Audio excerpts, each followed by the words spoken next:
South Euclid United Church of Christ. This is Wondering Wednesdays. We have been moving through our book as a part of our Lenten devotional, This Here Flesh. And I hope that it's been a blessing to you. The cool part about filming these is you really can read at your own pace. I've kind of kept certain disciplines for us as we move us along. Listen, today we're supposed to discuss chapters 14 and 15. But the way that chapter 14 arrested me, it gives me an opportunity to share a little bit further about some things that I think we're doing and some directions we're moving here in terms of the church. And so today, this section won't be too long, but I just want to focus on chapter 14, which is on memory.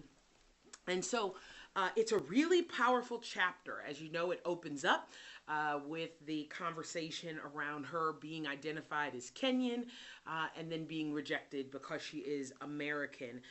But I really appreciate the ways in which Cole Arthur Riley really fleshes out memory and why it's important. And as the book as a whole offers to us intergenerational connectivity, right? We're really hearing 3 generations of stories in one. We're hearing her grandmother's story, her father's story, and then her story. But she also lets us know on page 171 that without memory, we are forced to rely solely on ideas and suggestions to make sense of who we are as opposed to the concrete. And I don't know about you, but so often when I think back maybe on my childhood and I'm trying to fill in certain thoughts and questions that I have, there are these gaps in memory. Or I shared in a sermon a couple of months ago how there was a raging trauma through our house around a skateboard where my sister broke her arm. And Lindsay and I have the reaction of our mother and her sensing out, if there was a skateboard in the neighborhood, cemented in our minds, right? But when we brought this to her, she had no memory of it. Or I think about how Pastor Michelle Humphrey put out a Facebook post the other day, that as she has been walking with people through healing and helping them deal with trauma, she said, some parents need to apologize to their children. And what I find sometimes is that they don't remember. People don't remember the traumas. And so there are these gaps in memory. And without memory, Cole Arthur Riley is right. We just have to go off ideas and suggestions. So to have that concrete memory in our minds, I think really is critical. I appreciate how, she really fleshes out the importance of the duality of memory. Now, she doesn't use that language of duality in memory, but I do think she's making an assertion. So on page 175, there's this whole narrative that I was just not anticipating, where, as you know, the grandmother had been raped by the foster father, right? And that child given up for adoption. And Cole reveals that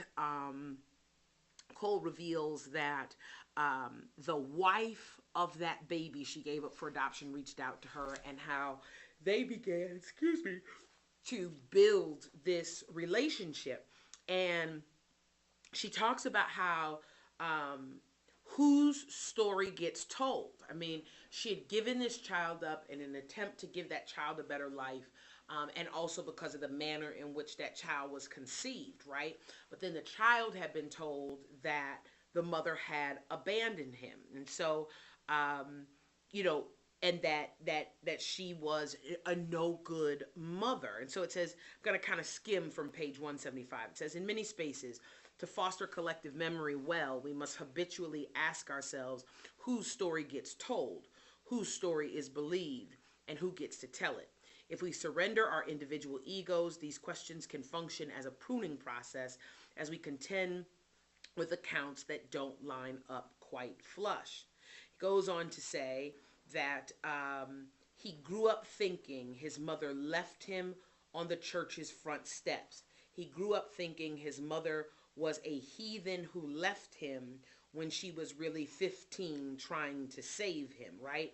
So there's this, so let's talk about this duality of memory. So, there is what happened, right? The memory that the mother has of what happened. I endured a trauma. I did this for your betterment. There is what he has been told. And whether it's true or not, is a duality in and of itself.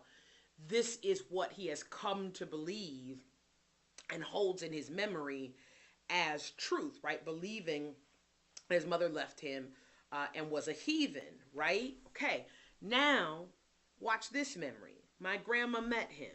He started coming to Thanksgiving and family gatherings for a while. She tried. I believe she tried. Here's the memory. But his face, he looks just like him. I look at him, but I'm not seeing him, the son. The memory of the man clung to her. How can you be a mother to the same face that haunts you? So, it is this duality in that there are the memories of the son, there are the memories of the mother, but the mother cannot escape that when she looks at the son, it's the memory of the man who assaulted her. And so part of also what's happening here is that Cole Arthur Riley is helping us understand complexity. That memory is complex. It's not simple. It's not always accurate. Sometimes there are gaps in the story, for us. So she goes on to say he heard a different story. Excuse me.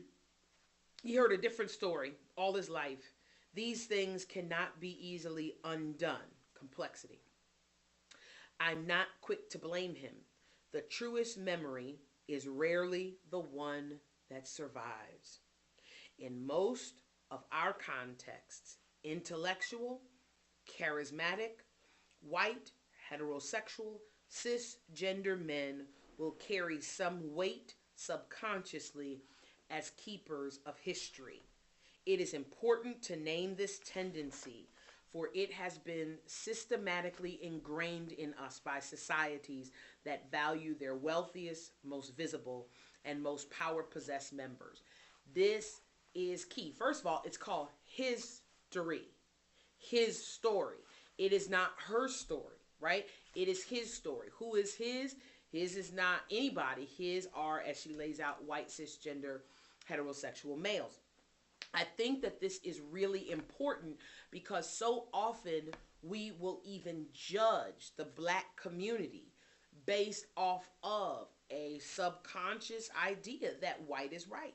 The other piece that is coming up here for me is how important it is for us to tell our own story, and that we have the opportunity to do that, to name that, to claim that, and to face that sometimes there's a duality. So this is even why, for example, why in many contexts, the conversation right now of African American history, race and gender issues being eliminated, race primarily, from the educational system, right? So there's a video circulating on the internet about a woman whose child lives in Pennsylvania, and rather than saying that Black people were slaves, she said Black people were servants.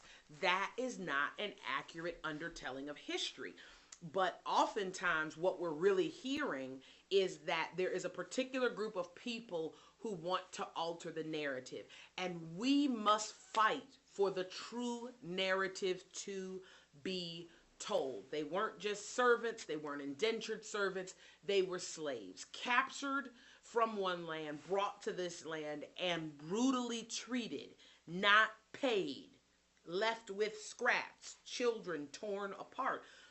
You gotta be mindful that there's a larger initiative here for whatever is white memory to be dominant memory. Okay? Now, one of the things, and this is kind of why I wanted to just focus on this piece today, because I deeply appreciate how Cole Arthur Riley interviews her family. And so I want to kind of read this because I just want to go somewhere and use it as an opportunity to kind of clarify some mission and direction here. So she says, I'm on page 179. She says, 3 years ago, I began collecting stories before it was too late. I was sitting next to my father in the car and staring at his hands when it occurred to me that I had never stared at them at all. It's difficult to explain precisely what struck me about this, but it was in that moment that I resolved to begin the long task, or more rightly, the long habit of collecting. I interviewed him first. It lasted 3 hours.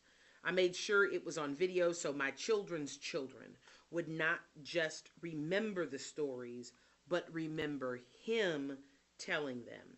The way his hands cut through the air in meaningful arcs, his pursed lips, the eye roll, even grin laced with shame. Some of him, of course, will not relent to be preserved on video.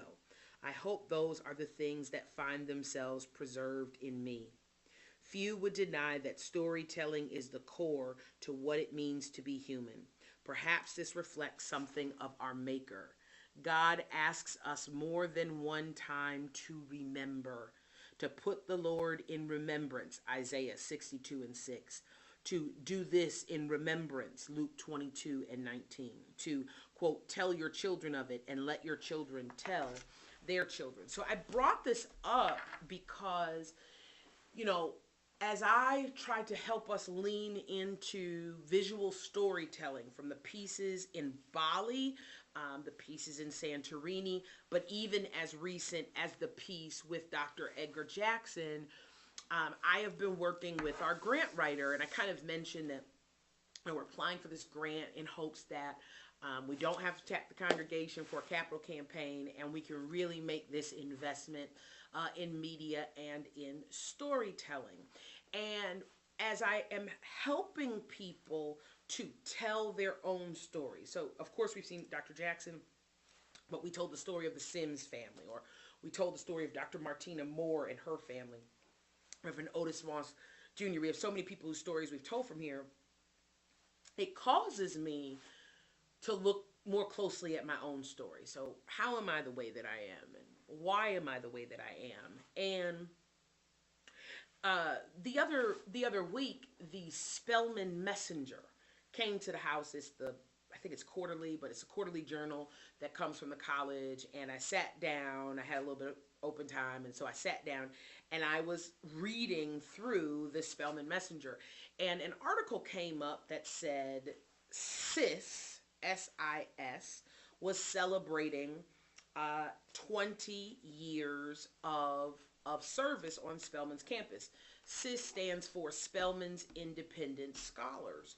And SIS was a program that was held by a woman by the name of Dr. Gloria Wade Gales.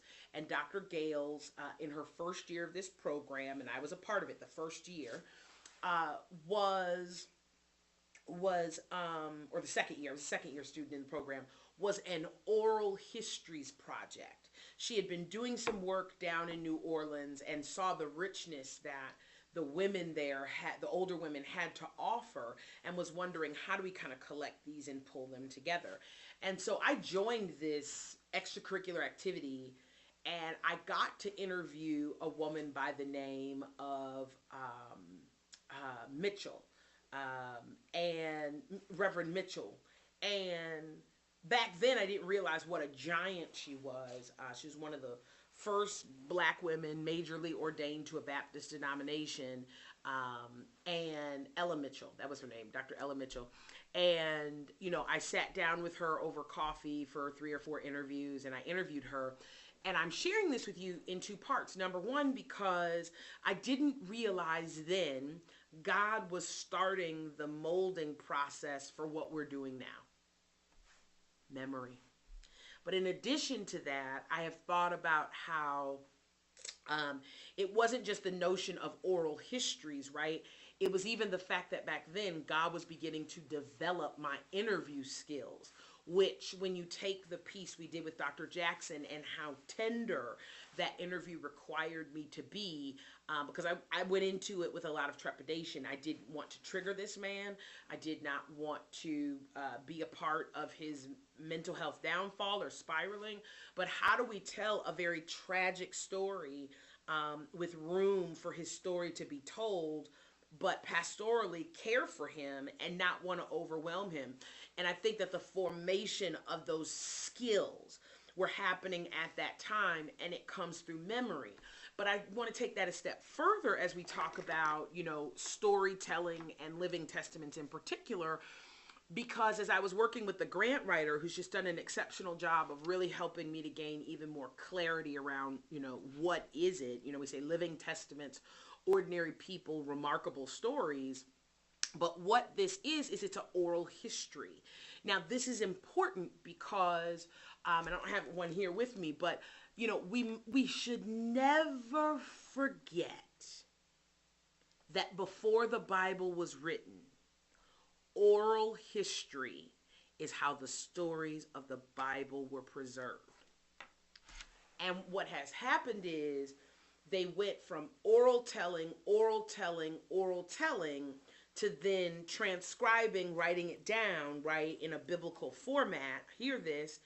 And because we could each eventually, right, because the initial Bibles, that wasn't the case, but because we can each own our own Bible, we often become wed to the Word, but the Word can only be written after it has been passed down through oral history from generation to generation to generation. So I ended up saying to the grant writer, Tina, I'm proposing something new, but I'm really proposing that we return to the roots of the oral history tradition, which is how our faith has been birthed. I'm going to read you just a couple of things from the draft. We're in the rough draft of the grant preparing for May, but our over 5 years with emphasis on building, testing, and scaling the storytelling experience locally, nationally, and globally. Pastor Jenkins and the Living Testament team will leverage video and film to highlight and bring to life the deep wisdom and tradition of God's power in everyday people, by evangelizing the living testimony of how the Holy Spirit is at work in chapter and verse in people's lives, right? And so we're really looking at exactly, I think that in this biblical sense, because it's the Bible, because it's an oral history, oftentimes big characters are the ones whose stories are told. We also know, and it's not a Bible, also we know that in the Bible, there were stories that were edited, stories that were left out, stories that were skewed. Pastor, how can you say that? Because in the Bible, so few times are women's names mentioned. Why? Because in that culture, their testimony was not valid. It didn't count.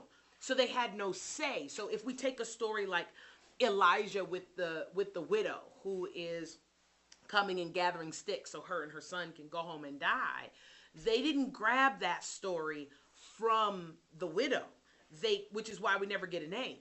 They grabbed that story from Elijah, who likely told that story, or his assistant told that story, and it got passed down from generation to generation. So what we're trying to do with Living Testaments is to resurrect memory. And I think this is important for you to hear this. And so we say that where the Old Testament's primary witness is the work of God, the New Testament's witness is the work of Christ and the incubation of the church. Living Testaments will share the powerful testimony of how the Spirit is alive and powerfully walking alongside everyday people. There's a poem that we quote here, not the whole poem, it's quite long, but you've probably heard this saying, I'd rather see a sermon than hear one any day. Did you know it was a part of a longer poem by Edgar Guest? Portions of the poem say, I'd rather see a sermon than hear one any day. I'd rather one should walk with me than merely tell the way.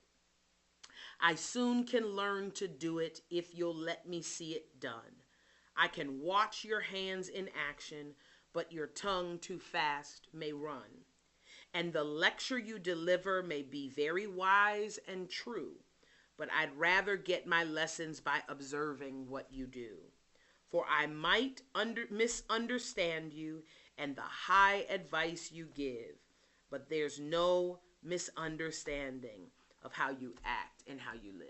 I mean, I want you to understand that what is happening with Living Testaments is an opportunity, if you will, to take the preacher as central and the text as central, not every Sunday, but a couple Sundays throughout the year, and allow you to see what does look like living into scriptures. You know, I'm taking Dr. Jackson because it's our most recent example. You know, you got to hear from a man who is, I think he's 84 or 89, one of the two. I think he's 84. And you got to hear from a man who's lost his wife and his birth children. You get to witness, I once was young, but now I'm old, and I've never seen the righteous forsaken, nor its seed begging for bread.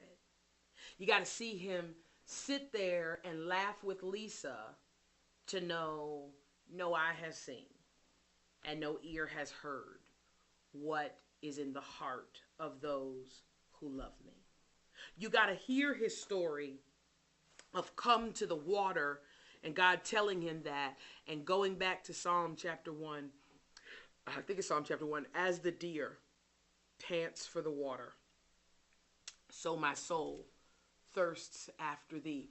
You know, part of what we're trying to do here is what Cole Arthur Riley is talking about, the embodiment of Scripture, the embodiment of memory, the courage to tell the story.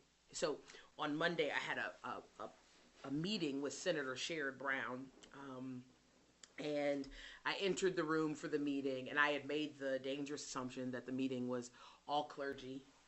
I was the only clergy person there. And as I walked in, someone said to me, you know, you're seated at Senator Brown's table. And I thought, oh, Lord. And then I come to find out I'm seated like right next to him, and he's my talking buddy for the entire luncheon. But as I moved through the room, there were so many people who ran up to me. Watch this. There were no members from our church in that room. But in that room, people ran up to me because they had either heard about the piece with Dr. Jackson, someone had sent it to them, this was my doctor, I knew parts of the story, I didn't know all of the story. Somebody said, you know, when people are having a rough day, I tell them about Dr. Jackson, but now they said, now I don't have to tell them. You've given me the gift that I can send them something so that they can actually see him in the flesh. Or when I was sharing this with him, hey, Dr. Jackson, generations to come should be able to pull this up on YouTube and see you telling this story. And I believe there's a man in 2060, 2080, who is gonna need your story. And so I thought this was a perfect time to kind of encapsulate what is the broader picture here. I mean, even as we did the work in Bali, because part of this vision is for global immersion and for storytelling, and even in this grant, our intergenerational pieces where we want to teach young people how to tell stories as an anchoring of them to the future of the church, right? To give them a skill set beyond singing or playing an instrument that gives them something to work with. And so it is this intergenerational memory and connectedness. It's where I said to you, I didn't think about how the film crew would be impacted, right? And so before us are these opportunities to really make this happen. Let me just read to you this last quote, because, we're on this sermon series, Moving Through Intention, and we've been working on our intention. So let me give you part of our working intention. So it's not final yet, but what makes Living Testaments unique is both the theory and praxis of digital storytelling as compelling preaching. It is the program's intention to recruit, train, inspire, and immerse preachers from large and small institutions, religious peers from other faiths, and lay staff to understand and build on the deep history and wisdom of traditional forms of communication while applying in real time new and creative avenues for pastoring in the modern age. Living Testaments is an ode to memory. And it's an opportunity to make sure that ordinary people get to tell their remarkable stories. And so I just want to encourage you this week to think about your own story. And it's Women's History Month. I just want to close with this. Prior to going on sabbatical, I started to wonder a lot about my grandmother, my mother's mother. I have a lot of memory of my father's mother and going with him to care for her. But my grandmother, my mother's mother, was sick most of my childhood when she was alive. So I don't have memories of all of her full and active and alive. She had really suffered some strokes at that point where I have conscious memory. And I share this with you because I'm really in the search for a deeper understanding of my grandmother, because my grandmother went to Howard University and my mom went to Purdue University, which makes Lindsay and I third generation college graduates, which unfortunately still is not every family story. We still have Black folk who are going off to college and they are first generation college graduates. And when I went to Lindsay's swearing in, I really sensed my grandmother in that room. My grandmother, Nancy Martha Humphrey, and these are the things that I do know, not only went to Howard, she was the first Black female CPA in the state of Ohio. And I lament that we don't have more history, more memory about who she was and what she overcame to arrive there. When my grandmother retired, she worked for the IRS here in Cleveland over the audit department. And I think if we just process for a minute, what does it mean for a Black woman in that day and age? Now, what's interesting about this job is, just to kind of put it in a time period piece, and these are the parts of stories I'm starting to piece together as I'm starting to do a little bit of research and ask some more questions of my family. But she really wanted this job as a head auditor, right? But the job was never written with women in mind. So this is probably, I'm guessing, in the 50s, 60s, it's a guess, maybe 50s is probably more like it. But anyway, the job was written for a man. And back then, my grandfather, who was an electrician, was married to my grandmother, right, CPA. And my grandmother came home one day and said, George, I really want this job, but I don't qualify. And he said, what do you mean you don't qualify? And she said, you have to be able to drive. Put it in time period piece. So back then, women didn't drive. Not that women couldn't drive, but women just didn't. There was usually one car. The man usually drove. That was just what people did. And my grandfather got up from where he was and he said, let's go. And she said, where are you going? And he said, you want the job? You got to be able to drive? We're going to teach you to drive. And he taught her how to drive. And she got huge back then, to be in a 2-car home or family. But I share this with you because we really have to hold on to memory, because there is a group of people out there who want to alter the history, who want to malign the history, who want to change the history. And it matters very much. And so I say that as I watched my sister be, sworn in, I thought about how it's the 3 generations that move the needle.